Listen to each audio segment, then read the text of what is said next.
Why are owls so comfortable? Typically, and when I say this, yes, I'm generalizing. I am in fact generalizing, but to folks with a lot of owl energy, why are they happier than the parrots working from home? Because owls lean to independence as opposed to intense collaboration and ideation amongst a group.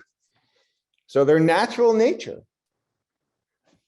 of an introvert is to be a little more independent than extroverts in terms of how they function.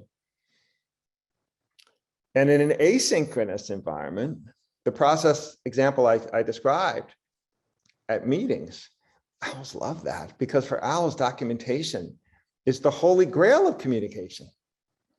Because when we write something down, we have to really think about it. It's got to have logical consistency to it. And then what we've written down then gets analyzed by somebody else. And then there's a back and forth. To owls, that's called quality. To an eagle, that's called a nightmare. The last thing an eagle wants to do is sit down and read voluminous emails and cross-reference. No, eagles want, right? To a parrot, it's exhausting. Absolutely exhausting. But to an owl, this is good. So what frustrates owl? Abrupt change, but there's a misconception that people with a lot of owl energy don't like change. That's not the case. They don't like change that isn't properly thought through, that isn't properly planned. Again, these are the guardians of integrity. So change that happens rapidly leads to cutting corners, and it leads to ambiguity around what it is we're doing, why it is we're doing it. And that's really difficult for owls. And none of that happened over the last year and a half, right? There was no abrupt change, there was no cutting of corners, and there was no ambiguity. Yeah, right. It's really interesting because 2020 and into 2021, we were filled with that. And yet the owls somehow managed to get their little haven together, working at home. And they made lemon out of lemonades. No, they made lemonades out of lemons. Listen to me. I get nervous when I talk about the owls. They kind of freak me out a little bit. They made lemonade out of lemons. They really did. So what are the warning signs when an owl is unhappy? They will create information silos, what they would call, accurately, quality silos. But it's a problem because when they do that, they do disconnect themselves from what's actually happening, and they're moving at a different pace. And when you're in a hybrid environment, when your owl styles are off kind of doing their own thing, because their quality standards are indeed higher than other parts of the department or organization that are moving at a faster speed, that creates schisms. And we see a lot of that at Velocity. When owls are frustrated, they become, yes, highly pessimistic. Now, pessimism, let me shift that a little bit. Skepticism is healthy. In fact, for owls, skepticism is an integrity tool. It's how they arrive at the truth. Under stress, any virtue carried to an extreme, right, becomes a crime. Again, under stress, that healthy skepticism kind of washes over into endemic pessimism. And that can really degrade a team's effectiveness. And we see that in hybrid environments when you've got folks in the office that are, again, doing what they're doing at their pace. And then you've got owls that are remote and they're just not connected to it. They are not aligned. And it creates a lot of stress.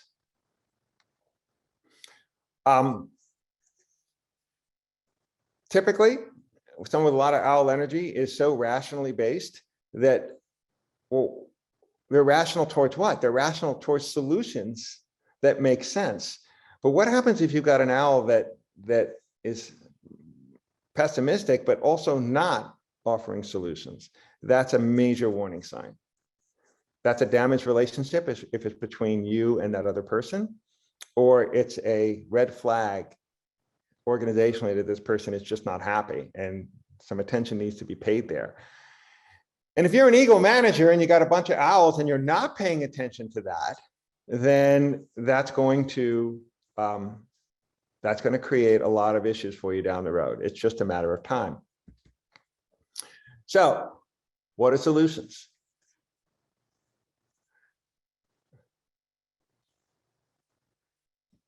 The more asynchronous you get with owls, the better for owls, because that means higher levels of documentation.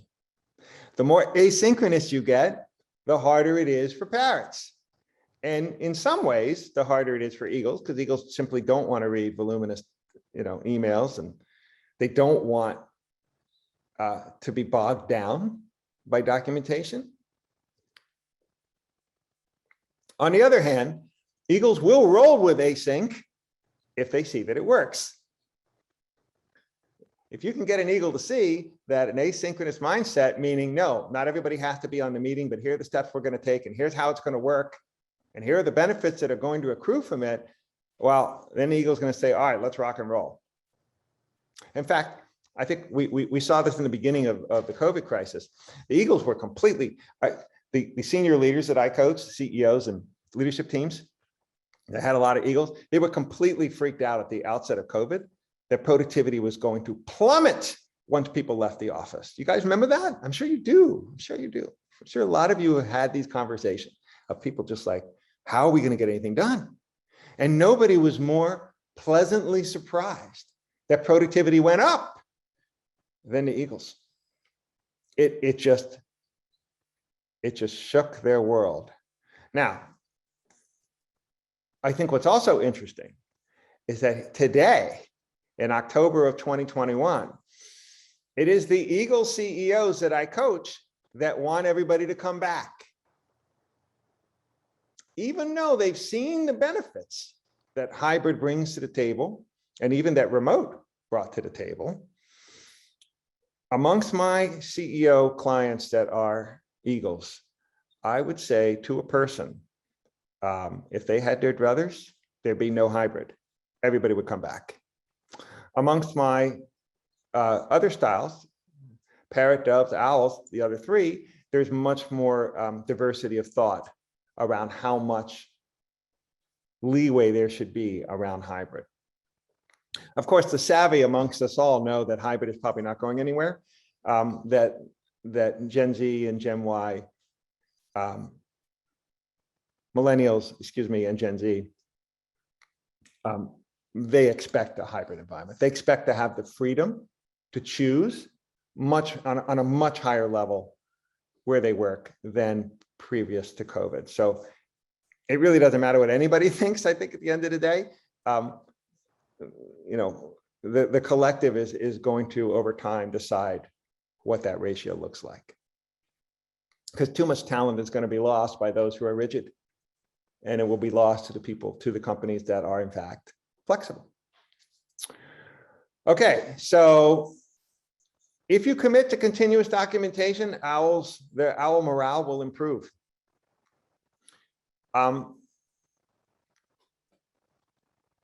don't need the social dynamic of getting together on Zoom as much as other styles do, but to the extent that the teams are aligned around what the processes are and the progress that are being made, to the extent that those types of meetings are taking place, well, that's something that will bring an owl into the fold and perhaps reduce the pessimism that exists if that person is, in fact, unhappy.